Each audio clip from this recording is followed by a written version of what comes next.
সেতুর দাবিতে ভোট বয়কটের ডাক দিয়ে রাস্তা অবরোধ করে আগুন জ্বালিয়ে বিক্ষোভ।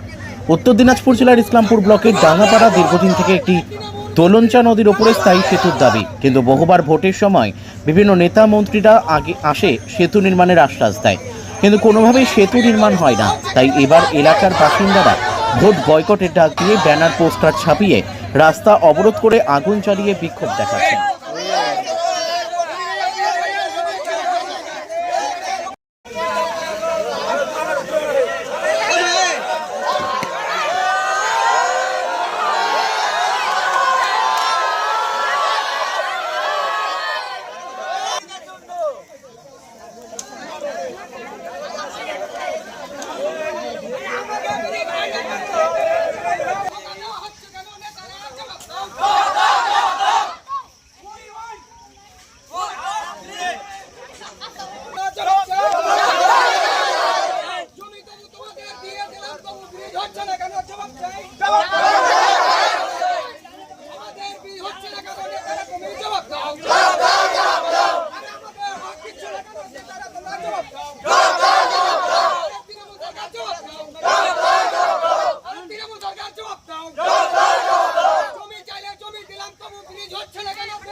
উঠাতে পারবে, তারপরে পুলিশের ফেলবো, তারপর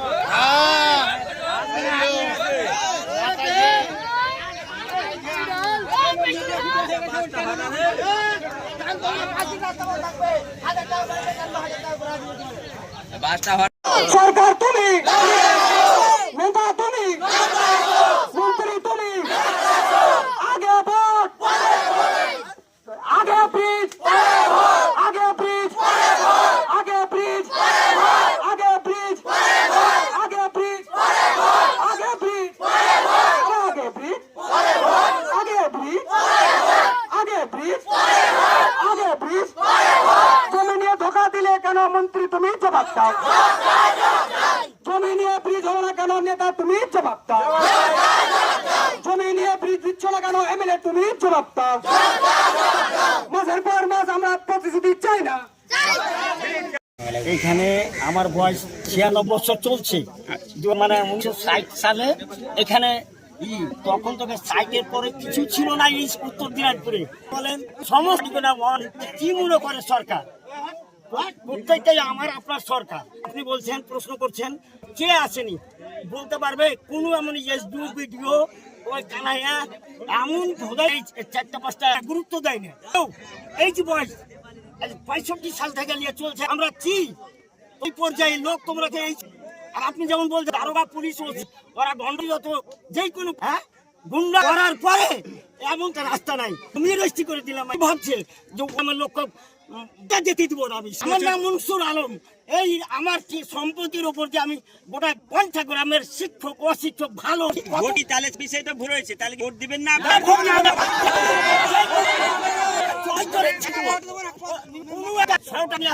মনসুর আলম বাড়িয়েছি নদীর ধারে।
প্রতিশ্রুতি দেওয়ার আগে এর আগে আমরা মানে আন্দোলন করেছি, আমাদের যুব সমাজ গিয়েছে, এখানে অফিস গিয়েছে, এডি অফিস গিয়েছে, বিএলআর অফিস গিয়েছে, ওরা একটাই উদ্দেশ্য দিয়েছে এখানে কোনো রাস্তা নেই।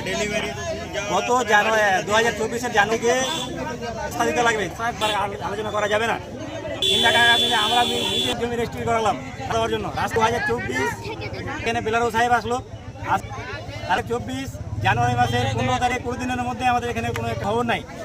2004 জানুয়ারি মাসে দেবো আসলো না। তারপর মুখ্যমন্ত্রী উত্তরবঙ্গ থেকে ডিএম আসছিলেন, জাকির হচ্ছিলেন ইসলামপুর থেকে। জানুয়ারি থেকে মার্চ আবার ব্রিজ একসাথে উদ্বোধন করা যাবে না, এই দুটাই করা করে ধরে ফেব্রুয়ারি মার্চ পর্যন্ত যেতে গেছে, 10 দিন 15 দিন পর খবর নিতে গেছে। একটাই কথা বলতে চাই, এই কাজটা আমরা মানে আমাদেরকে সিদ্ধান্ত মন হারা হয়ে উদাহরণ মানে একসাথে যে টেন্ডার হওয়ার কথা, একসাথে পড়তে এর কোনো নেতা মাথা এখন পর্যন্ত ওরা টেন্ডার হলো কেন হলো না না আমরা মানে রিয়াকশন দিচ্ছি। আমরা ব্রিজ না নিয়ে যাতে ভবিষ্যতে আমরা আরো বেশি আন্দোলন করবো।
রয়েছে ভোট বয়কট লেখা আছে, কি কারণ, কেন? আমরা রাস্তায় নামতে আজকে বাধ্য হয়েছি, কারণ আমার মাসের পর মাস, বছরের পর বছর আমাদেরকে নেতাগণ প্রতিশ্রুতি দিয়ে আসছে, এই তোমাদের ব্রিজ করে দেবো। ফেব্রুয়ারি, মার্চ, এপ্রিল সব মাস চলে যাচ্ছে, কিন্তু আমাদের কোনো ব্রিজ হচ্ছে না। অবশেষে তারা আমাদের কাছে জমি চাইলো, জমি আমরা প্রদান করলাম, আমাদের ফ্রি অফ কস্ট তাদেরকে দান করে দিলাম। তবু আমাদেরকে আজ পর্যন্ত ব্রিজের কোনো আশ্বাস নেই। যে আজকে ভোট আসলো, আবার এমএলএ ভোট আসলে চলে গেল, নেতা ভোট চাইলো যে ব্রিজ করে দেবো, চলে গেল। আবার এমএলএ ভোট 26-এ আসে, বসাচ্ছে বিধানসভা ভোট, তাও আমরা আগে এটার প্রস্তুতি নিচ্ছি যে আমরা ভোট বয়কট করবো। আমরা আজকে আমাদেরকে নেতাগণ সবাই বলছিল, একসাথে বলেছিল, সবার মুখে একটাই কথা, প্রশাসনের একটা কথা, যে ইসলামপুর পাবলিক হল এবং ডাঙ্গাপাড়া ব্রিজ আপনাদেরকে একসাথে করে দেবো। আজকে দুঃখের বিষয়, ইসলামপুর পাবলিক হল শুরু হয়ে গেল, আর আমাদের ডাঙ্গাপাড়া এলাকাবাসীকে আশায় থেকেই গেলাম ডাঙ্গাপাড়া এলাকাবাসী ব্রিজের জন্য। তাই আমরা বাধ্য হলাম রাস্তায় নামতে। এবার আমাদেরকে যদি আমাদের কোনো ব্রিজ না হয়, তো আমরা 15 থেকে 20 দিনের মধ্যে বড় একটা বৃহত্তর আন্দোলন নামবো এবং আমাদের ন্যাশনাল হাইওয়ে জাম করবো, বিডিও অফিস আমরা ব্লক করবো। এটাই আমাদের মানে প্রস্তুতি প্রথম স্টেপ আমরা জানাই দিলাম প্রশাসন। বলছি এর আগেও তো মাপজোক করে গিয়েছিল, জায়গা দিয়েছিলেন, ক্লিয়ারিং সব হয়ে গেছে, কিন্তু হয়তো দিনের পর দিন, মাসের পর মাস আমাদের শুধু প্রতিশ্রুতি দিয়ে আসে, কাজের কোনো খবর নেই। ভোটের পর ভোট এগিয়ে আসছে, কিন্তু আমাদের কাজ এগিয়ে আসছে না। বলছি কোন কোন নেতা এখানে এসেছিল, প্রতিশ্রুতি দিয়েছে। কোন কোন প্রশাসনিক আধিকারিক এখন অবধি এখানে এসছে, তারা হচ্ছে আপনাদের প্রতিশ্রুতি দিয়েছে? কারা কারা এসেছিল? এখানে প্রথম স্তর থেকে আমাদেরকে কানাইল এলাকা থেকে এমএলএ থেকে সবাই আসছিল, এরপরে এনবিডি থেকে উন্নয়ন দপ্তর থেকে আসছিল, নেতারা আসছিল, অফিসাররা আসছিল, এবার উদয়ন বাবু আসছিল এখানে কিছুদিন আগে আসছিল, উনিও কথা দিয়ে গেছিলেন মার্চ এপ্রিল চালু হয়ে যাবে, কিন্তু কোনো কথা নেই। আমাদের বিডিও সাহেব আসছিল, পর্যন্ত ঘরে আসছে, আমার ডিএম সাহেব এখানে এসেছে, ডিএমও সব দিয়ে গেছে, ডিএম পর্যন্ত সবাই এসেছে। Bureau report NB24X7। দিন দুনিয়ার খাস খবর। লাইক করুন আমাদের ফেসবুক পেজ, সাবস্ক্রাইব করুন আমাদের ইউটিউব চ্যানেল।